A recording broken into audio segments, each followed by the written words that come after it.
교육계의 최신 트렌드를 스피디하게 알려드리는 미래교육 인사이트. 우리 미인합시다. 안녕하세요. 저는 교육공학교 셀럽 윤성입니다. 안녕하세요. 저는 교육공학계 크리에이터 장진입니다. 네, 안녕하세요. 저는 교육공학계 요정 임지영입니다. 저희 그리고 지난 에피소드에 이어서 함께 해주시고 계시는 송상수님 소개해드립니다. 저희 지난 에피소드 진짜 너무 재밌는 인생 얘기와 그리고 학교 교육 현장의 얘기와 이런 것들을 좀 나눠봤는데요. 못다한 얘기들이 너무 많아서 이번 에피소드에 조금 더 깊은 주제들을 이야기를 해보려고 하거든요. 이 주제를 정말 많이들 궁금해 하실 것 같아요. 교육계에서도 사실 궁금하실 것 같고, 이제 아이 키우는 부모들도, 요즘에 너무 이런 얘기 많이 듣는데 하실 것 같아서 여쭤보고 싶었어요. AI 교육. AI 교육 정말 많이 이야기를 하잖아요. 도대체 근데 AI 교육이 뭐냐? 저도 잘 모르겠거든요. AI 교육 우리가 어떻게 이해를 해야 될까요? 그리고 왜 이렇게 요즘 난린지도 좀 생각을 듣고 싶습니다. 사실 AI 교육이 소프트웨어 교육도 처음에 나왔을 때 그것에 대한 정의를 내리는데 시간이 많이 걸렸던 것 같아요. 저는 지금 AI 교육이 그 시기에 있는 것 같고요.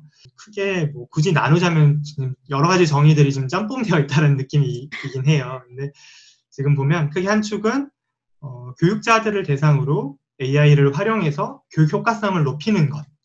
우리가 말하는 개별화 학습이라든지 학습 관리라든지 진단 평가, 결과 예측 이런 것들은 이제 AI를 적용하는 교육의 영역이고요. 또 하나의 영역은 학생들이 AI가 적용된 프로그램들을 활용해서 문제를 해결하도록 하는 교육이고요. 우리가 지금 다양한 구글에서 만든 구글 포토, 음악 인식이라든지 음성 인식이라든지 이런 다양한 API들 또는 프로그램들을 활용해서 문제 해결하는 AI 활용 교육이 있을 것 같고요. 마지막으로는 학생들이 AI의 개념과 원리를 이해하고 자신에게 필요한 AI를 만들어서 문제를 해결하는 교육. 이거를 저는 AI 개발 교육 이렇게 세 가지 축으로 보고 있어요. 그러니까 AI를 교육에 적용하는 것, 또 활용하는 것, 그리고 직접 개발하는 것. 지금 이 세 가지가 섞여서 지금 말하고 있는 것 같고요. 이거를 어떤 학자와 사람들마다 세 가지 다 말하는 사람도 있고 어느 한 가지만 말하는 사람도 있는 것 같아요. 이런 AI 교육이 화두가 된 거는 사실 4차 산업혁명에서 가장 밑바닥에 있는 기술은 소프트웨어고 그다음에 가장 위에 있는 기술은 어떻게 보면 인공지능 AI인 것 같아요.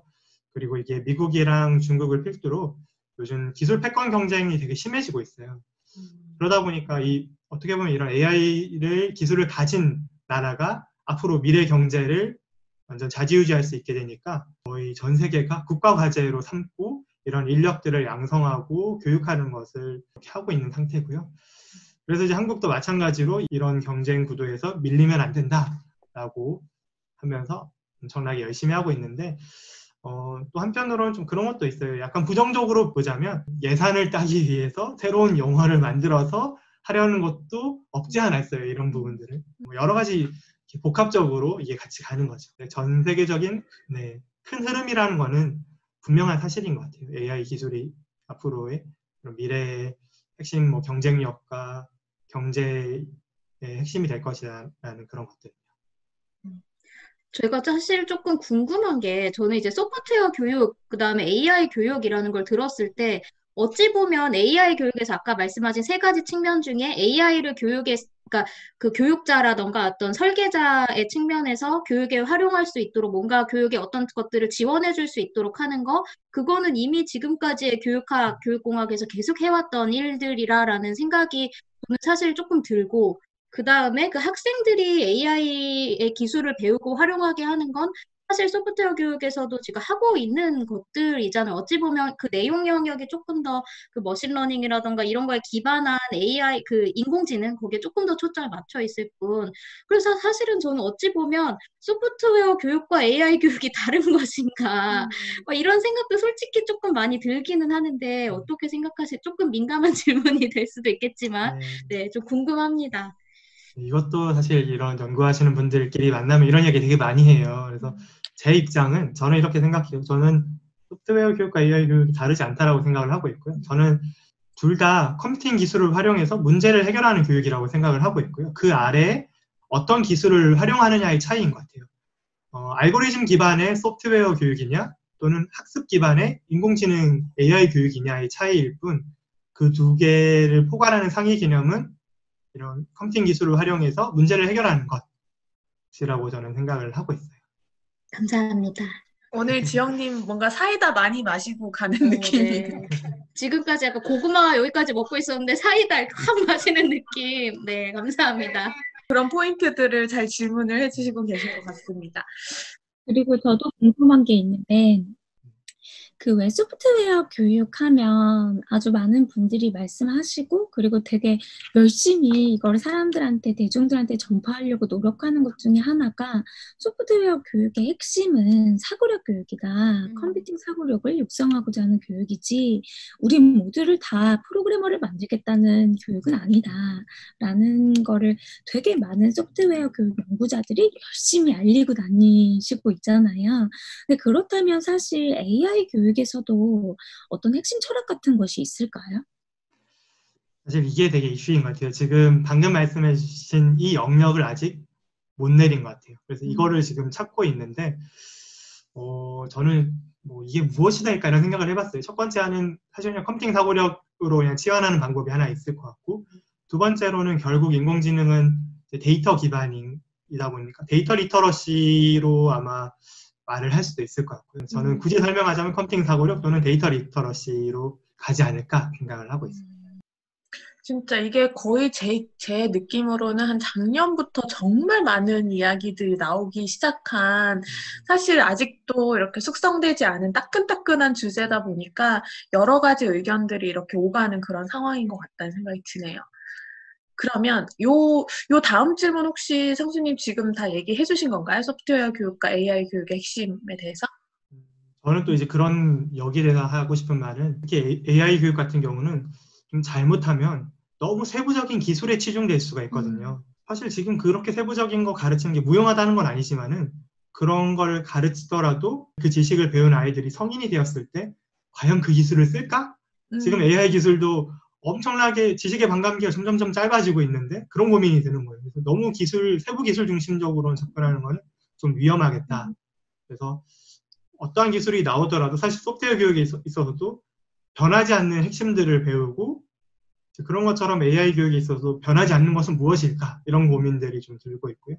사실 그런 측면에서 또 데이터 리터러시를 말씀하신 게 아닌가 하는 생각도 솔직히 들어요. 결국 그 데이터를 읽고 해석하고 써내는 능력이라는 거는 정말 지식이 어떻게 변화하든 그 능력 자체는 정말 코어의 핵심에 있는 거기 때문에 아마 또 그런 데이터 리터러시라는 오늘의 주제로 갑자기 등장할지 몰랐던 이 개념이 등장한 게 아닐까 하는 생각도 조금은 듭니다. 그리고 저희 지금 청취자분들도 그렇고, 그리고 지금 저희 대화 나누고 있는 네 명 중에 두 분이 또 아이를 키우고 계시잖아요. 그래서 아이에 대한 질문도 궁금증이 많으실 것 같은데, 어린이들 혹은 뭐 유아들, 이런 좀 저연령 학생들을 대상으로 하는 이 소프트웨어 교육이나 AI 교육에 대해서는 또 어떻게 생각하시는지 많은 분들이 또 궁금하실 것 같아요. 그러니까 아이를 키우는 입장에서 내가 소프트웨어 교육은 요때쯤 시작하면 좋지 않을까? 이런 생각이 좀 있으신가요?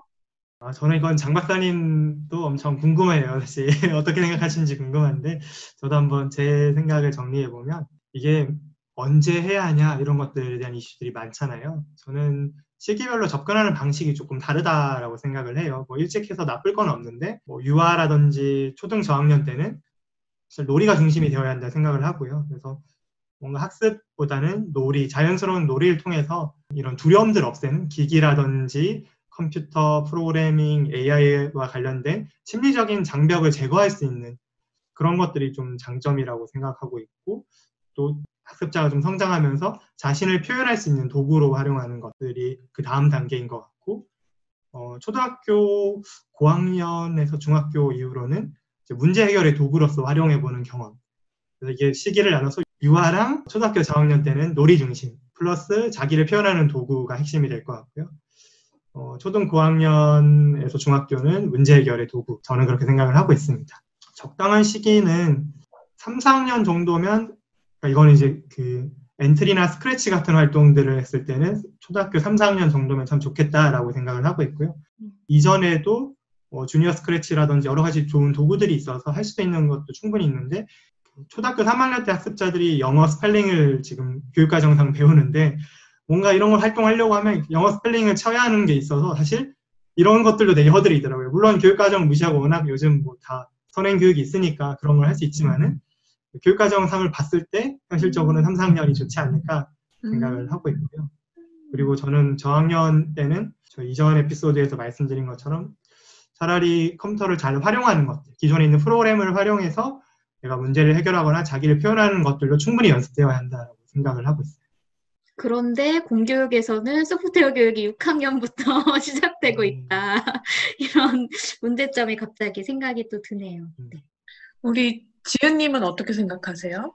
저도 사실은 진짜 많은 분들이 저한테 그거 물어보세요. 그러니까 언제부터 그래서 코딩 교육 시켜야 돼요, 말아야 돼요? 이거 진짜 많이 물어보세요.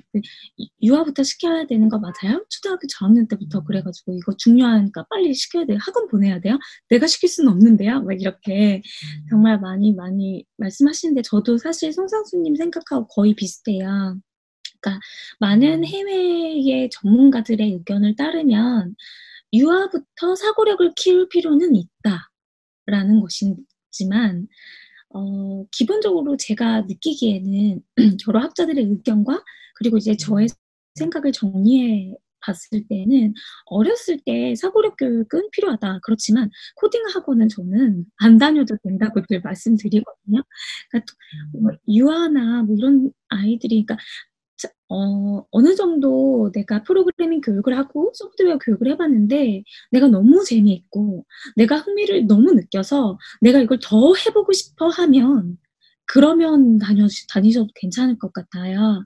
근데 아이들의 미래 사회를 미리 준비하기 위해서 지금부터 프로그래밍 학원을 억지로 아이를 보낼 필요는 전혀 없다고 생각을 하고 유아 때부터 되게 언플러그드 코딩이라고 해서 이제 실제로 컴퓨터를 가지고 이제 프로그래밍을 하는 게 아니라 아이들의 어떤 고차원적인 사고력을 깨워주게 하는 그런 여러 가지 놀이 활동들이 되게 많아서 시작을 한다면은 저는 그렇게 약간 놀이 중심으로 시작을 하는 거를 항상 추천드리는 편이에요. 그리고 사실 어플리케이션 아까 스크래치 주니어 같은 거 말씀하셨는데 주니어 말고 코다 ORG라든지 혹은 최근에는 또 그런 유아용 이렇게 어플리케이션들 무료 어플리케이션들 나오는 것들이 있어요. 그래서 정말 이렇게 아이들 어렸을 때부터 그런 거 한번 시켜보고 싶다 하시는 분들은 저는 그런 거 한번 그래도 가볍게 해보시라고 추천은 드리는 편이에요. 그러면 이 자연스럽게 이 다음 질문에 대한 얘기들도 지금 나오게 된 것 같은데, 그러면 이게 사실 많은 학부모님들이 나는 소프트웨어 모르는데, 나는 코딩 모르는데, 근데 어떻게 시작을 해주면 좋을까? 학원은 지금 그 지은님 같은 경우는 별로 보낼 필요는 없는 것 같다라고 하셨는데, 나 모르는데 그럼 어떻게 하죠? 이 부분이 또 궁금하실 것 같거든요. 좀 도움될 만한 팁이 있을까요? 저도 이게 학부모 강의를 많이 하다 보면 진짜 끝나고 이런 질문 정말 많이 해요. 정말 어떻게 해야 하나요? 저도 참 이 어려운 문제인 것 같긴 한데 학부모님이 코딩에 대해서 알고 있고 소프트웨어 교육에 대해서 잘 알고 있으면 그게 제일 베스트지만은 잘 모르시는 분들이 많잖아요. 저는 일단은 절대 해서는 안 되는 행동은 이게 중요하다는 말 듣고 이제 집에 가가지고 자 누구누구 일로 여기 와봐 앉아봐 빨리 앉아봐 컴퓨터 켜봐 이거 해 이거 한번 해봐 이 절대 하면 안 되는 행동 최악의 행동이라고 하거든요. 저는 이게 거의 비슷한 거죠. 입시 교육하는 것처럼 그냥 아이들 관심도 없고 한데 이게 중요하고 하니까 밀어넣는 교육인데 이게 오히려 학습자에게 심리적인 장벽을 더 세울 수 있고 이런 것들 절대 해서는 안 되겠다가 첫 번째고요. 두 번째로는 저는 이제 만약에 이것도 유아랑 초등 저학년 같은 경우는 일단 스마트 토이라든지 아까 말한 언플러그드로 접근할 수도 있고 보드게임 간단한 보드게임 사고력 보드게임 같은 걸로 또 같이 부모랑 같이 놀이하면서도 하는 게 하나의 방법일 것 같고 또는 장난감들 스마트 토이 또는 간단한 로봇들 이런 것들 여러 가지 좀 깔아놓고 애가 관심 있으니까 툭 던져놓는 거죠. 저는 이 간접적 푸시라고 표현을 하거든요. 이거는 툭 던져놓고 하라고 하면 말도 안 해요. 근데 부모가 가지고 놀고 있거나 또는 그냥 보이면 이게 뭐야 하면서 만질 거잖아요. 그러면 이제 그거 가지고 같이 놀면서 자연스럽게 그냥 놀이를 통해서 학습을 하는 것들을 좀 추천을 하고 있고요. 유아랑 초등 저학년의 경우. 초등 고학년 같은 경우는 저는 이런 생각을 하는 것 같아요. 아이들의 관심사와 흥미가 다 다르잖아요. 그러면 거기에 맞게 좀 더 표현의 도구, 문제 해결의 도구로서 소개해주는 건 되게 좋은 접근인 것 같아요. 예를 들어서 게임을 정말 좋아하는 학생들에게는 너가 이 게임을 좋아하지. 그럼 이 게임을 너가 직접 만들 수 있다라고 하면 이게 정말 관심 포인트가 돼가지고 그거 어떻게 해요? 이렇게 반응이 오고요. 또 어떤 연예인을 정말 좋아하는 친구들, 연예인 팬카페 활동하는 친구들에게는 이거 가지고 연예인 사진첩도 만들 수도 있고 이렇게 표현할 수 있어. 이런 거 하면 이게 또 자기의 그 관심 영역이랑 겹치니까 확 들어올 수 있는 영역이고 또 뭐 미술이라든지 예술에 관심 있는 친구들은 이거를 가지고 되게 예쁜 그림들, 예술 작품들도 쉽게 만들 수 있어. 뭐 이런 것들, 이런 식으로 좀 관심사와 접목해서 방법들을 알려주면 학습자가 스스로 그거 어떻게 해요라고 물어보는 걸 만들어내는 게 되게 중요한 것 같아요. 뭐 이거 해가 아니라 이렇게도 할 수 있는 데를 먼저 보여주는 것, 그게 되게 좋은 것 같다는 생각을 하고 있습니다. 네, 이쯤에서 다들 궁금하실 법한 이 질문을 제가 드리자면 다들 송상수님 아이는 어떻게 키우고 계실까? 어떻게 소프트웨어 교육 어떻게 하고 계실까? 너무 궁금할 것 같아요. 좀 어떻게 하고 계시는지 혹시 어떤 것들 적용해 보시고 어떤 것들이 좋았는지 이런 거 조금 말씀해 주실 수 있을까요? 네, 아직 사실 제 자녀들이 많이 어려요. 그래서 첫째가 이제 4살이고요. 둘째가 이제 2살이에요. 그래서 제가 이제 그런 유아 대상의 로봇들을 개발하고 있는 것들도 있어요. 회사들이랑 자문하고 개발하는 것들이 있어서 아이랑 테스트도 해봐요. 근데 아직 적용하기에는 좀 나이대가 조금 어린 것 같다는 생각이 들더라고요. 그래서 해봤는데 막 로봇에는 저는 제 말하면 로봇에 관심을 가져줬으면 좋겠는데 로봇에는 관심이 없고 거기 보드판에 있는 뭐 다람쥐 그림이라든지 뭐 도토리 이런 데 관심이 있는 거예요. 그래서 저는 그거 이제 그래 도토리 이야기 하는 거죠. 다람쥐 이야기하고 그게 당연한 것 같아요. 그렇게 가야 하는 것 같고 막 앉혀놓고 로봇 움직여야 해 이렇게 해서 되는 것도 아니고 자연스럽게 여기에 관심을 가질 때까지 좀 기다려야겠다. 다시 이제 집어뒀죠. 주섬주섬 챙겨가지고 다시 넣고 좀 때를 기다려야겠다 이런 생각을 지금 하고 있고요. 저는 오히려 어떻게 보면 만족할 만한 대답이 아닐 수도 있는 것 같아요. 저는 지금 좀 집중하고 있는 교육은 어떻게 보면 이런 미디어 리터러시에 좀 집중하고 있고 미디어의 노출을 좀 최소화하고 또는 규칙이라든지 뭔가 규칙적으로 그러니까 뭔가 최소한의 분량으로 규칙적으로 볼 수 있게 자제할 수 있게 하는 것들을 같이 훈련하고 있고 사실 자연과 생태 교육을 좀 더 많이 하는 것 같아요. 맨날 전 퇴근하고 나서 애들이랑 산에 가요. 바로 뒤에 산이 있어서 그때 그 뒷동산 가가지고 토끼한테 밥 주고 같이 식물이랑 개미도 보고 흙도 만지고 그런 직접 손으로 만지고 경험하는 교육에 지금은 좀 더 포커스를 두고 있는 것 같아요. 지금 시기에는 그게 좀 더 이 아이에게 중요한 것 같고 부모와 함께 놀이하는 시간을 많이 가지고 그리고 얼마든지 도전하고 실패하는 경험들을 할 수 있게 그런 환경들을 만들어주고 있고 저는 이게 그런 삶과 학습을 바라보는 되게 중요한 그 밑바탕이 된다고 생각하거든요. 중요한 자양분이라고 해야 할까요? 이게 잘 안 되어 있으면 나중에 학습이 너무 어려워지고 이게 잘 되어 있기만 하면 사실 사고력 교육을 엄청나게 많이 시키지 않아도 그 자신감과 그 안정감 때문에 무엇이든지 쉽게 배울 수 있고 쉽게 도전할 수 있는 게 많아서 오히려 지금 엄청 푸시하기보다는 자연스럽게 그 때를 기다리며 지금 해야 할 일들을 하고 있습니다. 저는 사실 방금 말씀하신 것 중에 되게 저랑 되게 비슷하다라고 느낀 게 사람들이 제가 이런 분야를 연구하니까 제가 엄청 막 이렇게 이 분야를 잘 시킬 거라고 생각하시는데 저도 사실 잘 안 시키거든요. 그러니까 근데 그렇게 하는 거가 스스로 확신이 있어서 그런 것 같아요. 그러니까 보통 이렇게 부모님들 만나보면 되게 조급해하세요.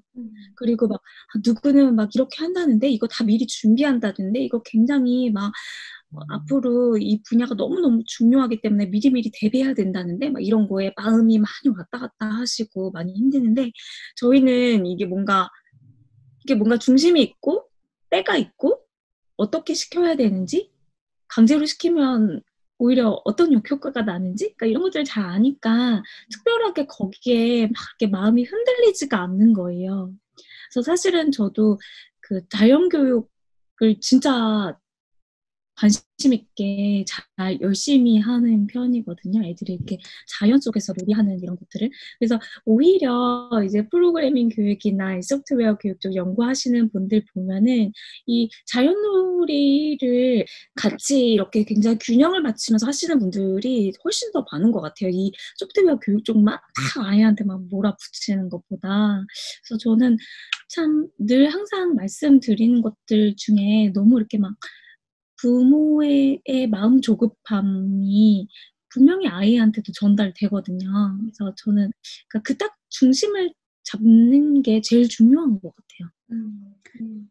저는 사실 옆에서 지금 우리가 지금 4명이 있는데 2명이 그 소프트웨어 교육과 스팀 교육 전문가이시고 2분이 다 아이를 키우고 계신 분이잖아요. 근데 전 2분의 말씀이 너무 그냥 한 사람의 이야기를 듣는 것 같았어요. 이게 무슨 소리냐면 저는 이제 장 박사님을 갑자기 저도 따라해서 우리 크리에이터님의 그런 여러 가지 그 삶의 장면들을 이렇게 그 SNS에 올려주시는 걸 이렇게 보면서 항상 너무 재밌는 게 스팀 교육 전문가인데 맨날 올라오는, 물론 스팀 교육 관련해서도 많이 올려주시지만 맨날 막 바닷가 가서 모래로 그림 그리기 막 이런 거 올려주시거든요. 낙엽 가지고 뭐 놀이하기, 꽃으로 놀이하기.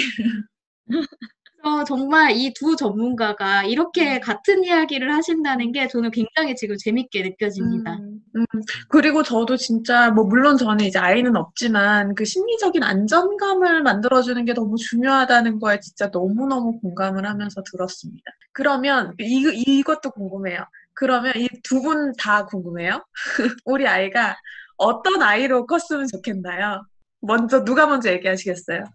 지은님, 상수님 중에. 당연히 게스트 먼저. 네.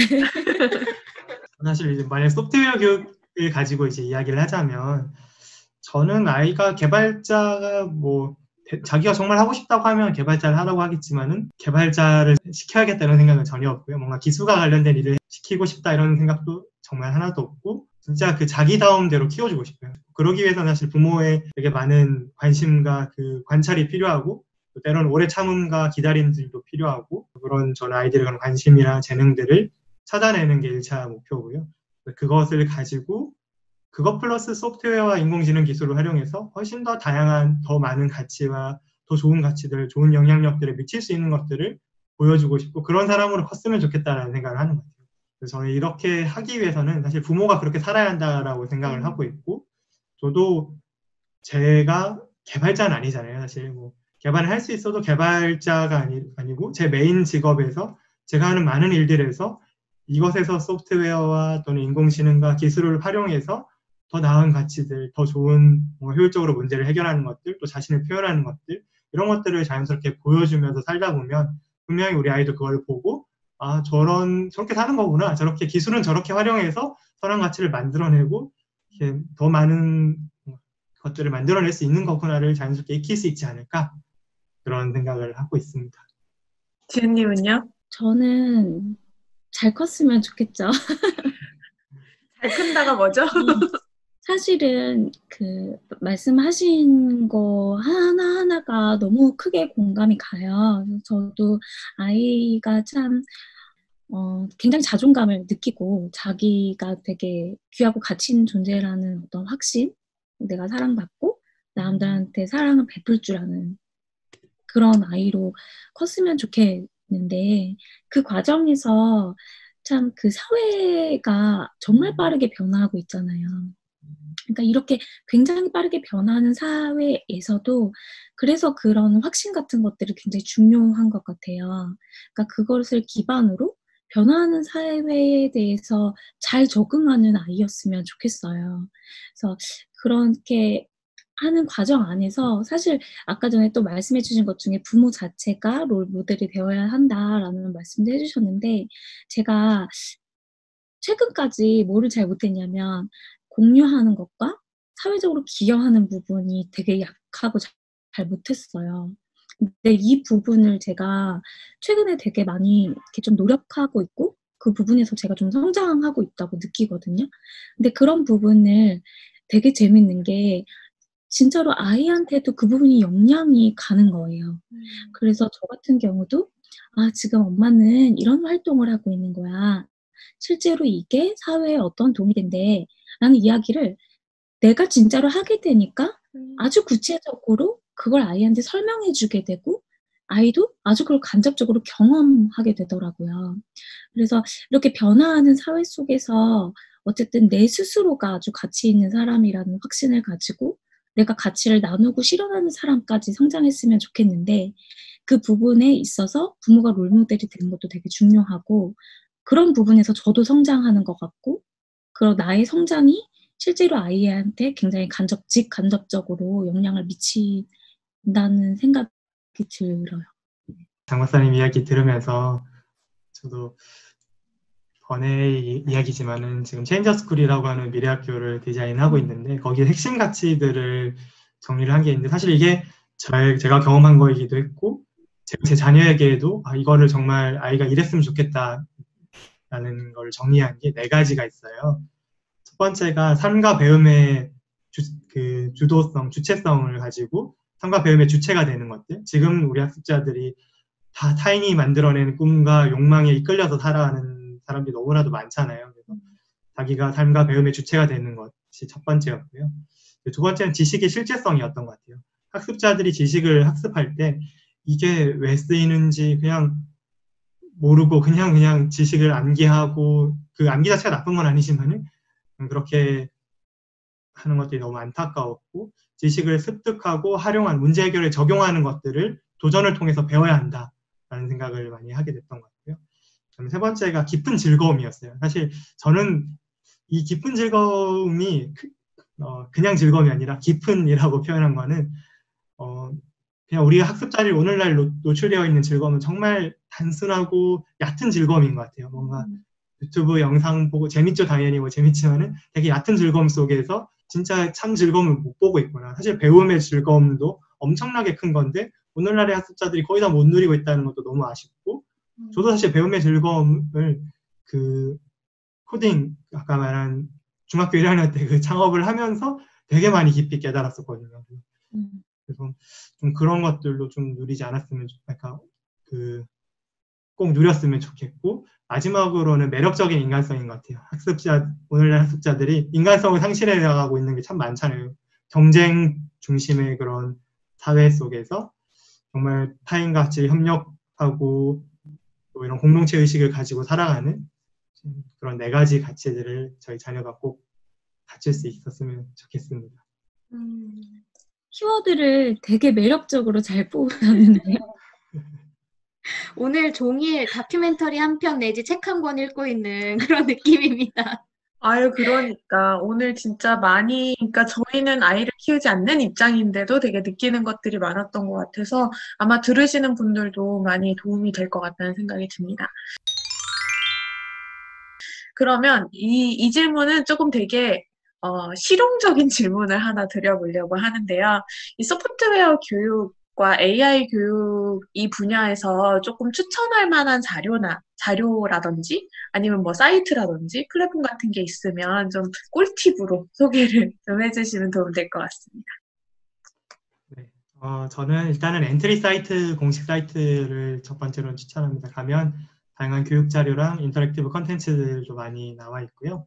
그 다음으로는 code.org 같은 경우는 유아부터 거의 성인까지 할 수 있는 다양한 컨텐츠들이 있고 최근에 AI 교육과 관련된 컨텐츠들도 새로 나와서 인공지능이 어떻게 학습을 하는지도 게임 형태로 간단하게 배울 수 있는 그런 컨텐츠들도 있습니다. 그리고 소프트웨어야 놀자라고 하는 사이트도 있는데요. 여기에 가면 다양한 영상들, 주제별로 소프트웨어 교육과 관련된 영상들도 제공되고 있고요. 또 이솝이라고 하는 EBS에서 운영하고 있는 사이트도 있죠. 여기도 이제 다양한 활동가분들이 선생님들도 그렇고 활동가분들이 강의 컨텐츠들도 많이 올려주시고 계셔서 여기서도 학습자의 수준에 맞게 다양한 컨텐츠들을 볼 수 있고요. 마지막은 그 소프트웨어 중심 사회라고 하는 홈페이지가 있어요. 가면 거의 집대성한 모든 우리나라에 있는 모든 것은 다 긁어 모았다라는 느낌의 사이트입니다. 가면 웬만한 자료들이 또 다 있어서 이 정도 자료만 가지고도 충분히 소프트웨어 교육, AI 교육과 관련된 정보를 얻을 수 있다고 생각합니다. 상수님 쓴 책은 왜 소개 안 해주시나요? 제 책이요?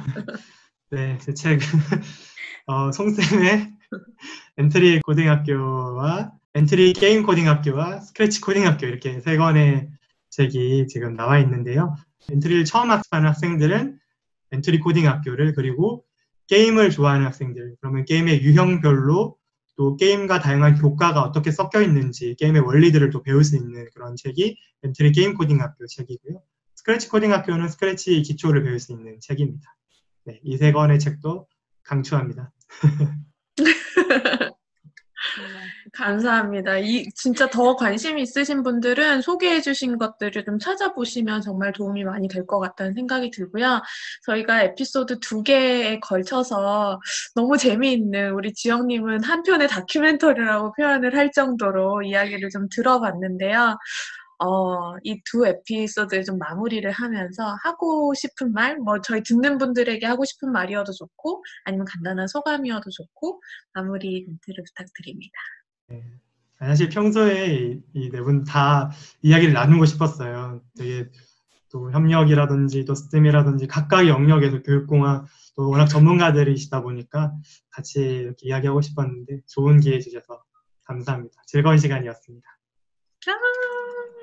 너무 감사합니다. 너무 좋았어요. 진짜 좋아하실 것 같다는 생각들이 되게 많이 들어요. 되게 핵심적인 얘기들, 많이 관심 있는 또 분야여가지고 어떻게 접근해야 될지 모르시는 분들, 이런 분들한테도 도움이 많이 되고, 또 이 분야를 연구하는 교육자들한테도 되게 핵심적으로 우리가 어떤 부분을 고민해야 되는지에 대한 그 중심점을 잘 던져주지 않으셨나 하는 생각이 들어서 너무 감사합니다.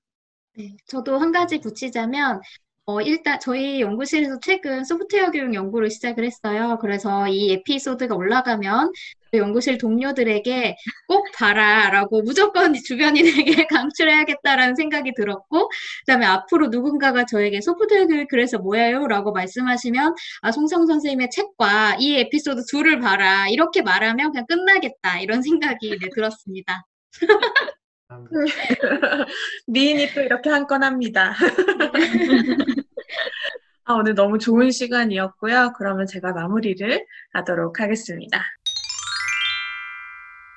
교육계의 최신 트렌드를 스피디하게 알려드리는 미래교육 인사이트. 우리 다음에도 미인할까요? 구독 미인! 팔로우 미인! 하트 미인! 감사합니다.